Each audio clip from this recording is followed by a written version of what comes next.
Good morning. I'm Irv Welling, and I'm the chair of 10 at the Top. I'd like to extend a very warm welcome to everybody today, and I really appreciate everyone coming out. This is a great day for the Upstate. It's a great day for the objectives of 10 at the Top, and we've had a lot of work we've done over the last year that we're ready to share today, and I know the whole board is very excited about that. Let me start off by recognizing the board of 10 at the Top and all those who are here. Would you please stand? Thank you. And I would particularly like to thank also the executive committee of 10 at the Top, and I'd also specifically like to thank Erwin Madry, who's our finance chairman, and who's done a great job of getting the funding for this event. And we've really had some tremendous response to the funding for this event and for the activities of 10 at the Top. And not only have we raised some good money to do this, but we have also, I think, got a lot of very great, forward-looking, enlightened business leadership that's behind this momentum. So let me specifically recognize those who have been our event sponsors. First, our presenting sponsor is Blue Cross Blue Shield of South Carolina. We have 5 Vision Area Workshop sponsors that will be sponsoring each of the 5 areas of workshop following the opening presentation this morning. BE&K Building Group is sponsoring Natural Beauty and Resources. Bradshaw Automotive Group is sponsoring Economic and Entrepreneurial Vitality. Carolina First is sponsoring Community Vibrancy. Furman University is sponsoring Human Potential. And MGFA Spiesel is sponsoring Sustainable Growth. Additionally, we have a collaboration sponsor of the Greenville Hospital System University Medical Center. We have 2 sponsors of our video that you're going to see shortly. It's Ogletree Deacons Nash, Smoke, and Stewart, and Michelin North America. We have visionary sponsors, AnMed Health System, Bank of America, Bon Secours, St. Francis, the Greenville Drive, and Wachovia, Wells Fargo.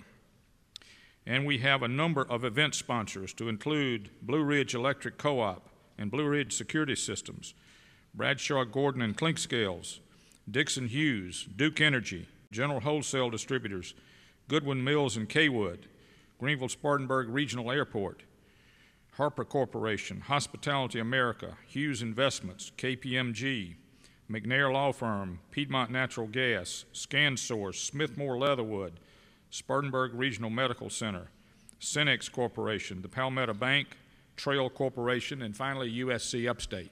Let's give all these sponsors a big hand.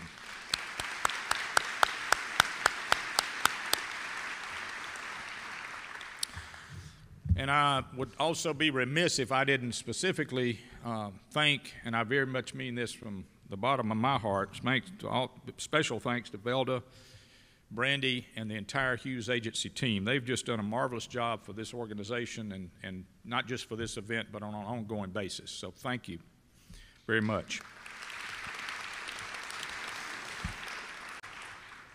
I want to make the point as we open that clearly we are a region. We're not just a region, we're one of the most attractive regions anywhere. We have tremendous assets as a region, assets that no one county alone has. Because of that, we have an underlying connectivity and independence on each other, probably far beyond what we tend to carry around in our minds on a day-to-day basis. We have a regional workforce, we have regional roads and transportation, regional air and water. We have a very nice regional airport that's going to be getting better here soon. We have regional clout, regional attractiveness, and much, much more. The stronger our region is, the better environment it creates for each county and municipality to thrive in its own unique way.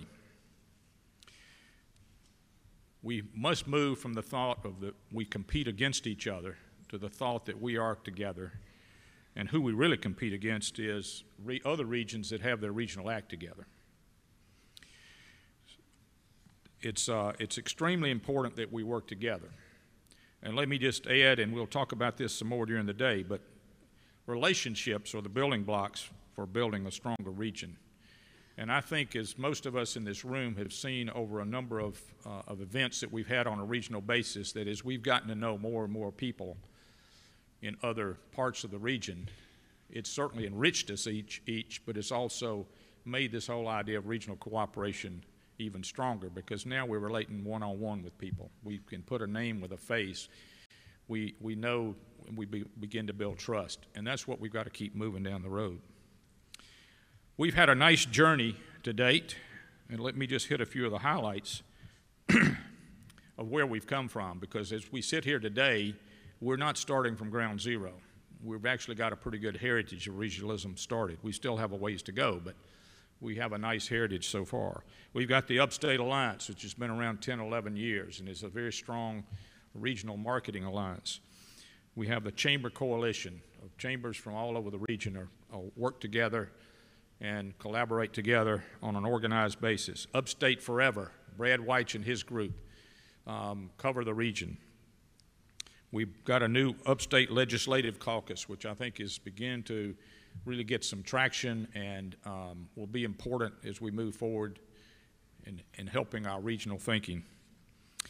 We had a leadership series about 4 or 5 years ago that out of which came the whole thought of this organization, and that leadership series conference was called Upstate Together, and out of that was started an informal organization known as Upstate Together. And then out of that, we partnered with the Urban Land Institute to put on the reality check here 2 years ago this month.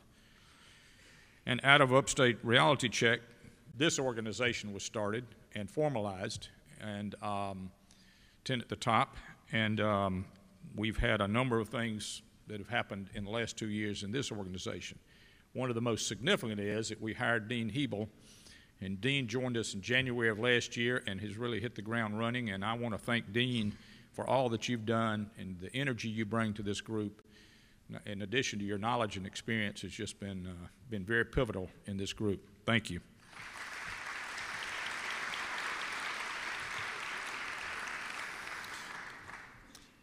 When Dean got here, we began a vision process that has taken over a little over a year to do, including an online survey last May.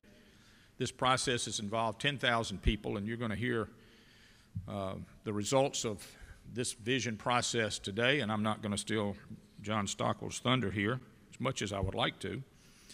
But I think it's a very significant vision, and not only that, we've identified 5 key drivers that come out of this as well. And this is a very important vision. I think it's one that overwhelmingly the people that have been involved in this, and by the way, 10,000 is a very statistically significant number, but this vision is very strong, and I think it's something that everybody can rally around, and it gives us a platform for moving forward, because it says that we're all in this together and we're really all wanting the same thing. So today, our purpose here today is to unveil this vision and these 5 key drivers that we have to focus on to realize the vision, and to begin to identify in the workshops that will come shortly today, to identify and prioritize those actions that we need to start having on an individual and a collective basis to move us forward. And how do we take this vision and turn it into action? So at this point in time, I would like to introduce John Stockwell, the Chancellor of the University of South Carolina Upstate. John has headed our Vision and Values Committee, which has really been hard at work, and I want to commend your whole group, and you in particular, for your leadership in this. I would guess that they have probably, during the course of the last 12 months, probably met 10 or 12 times with people from all over the region. That's quite a commitment, and I commend you all for the work you've done. So, John, please come forward.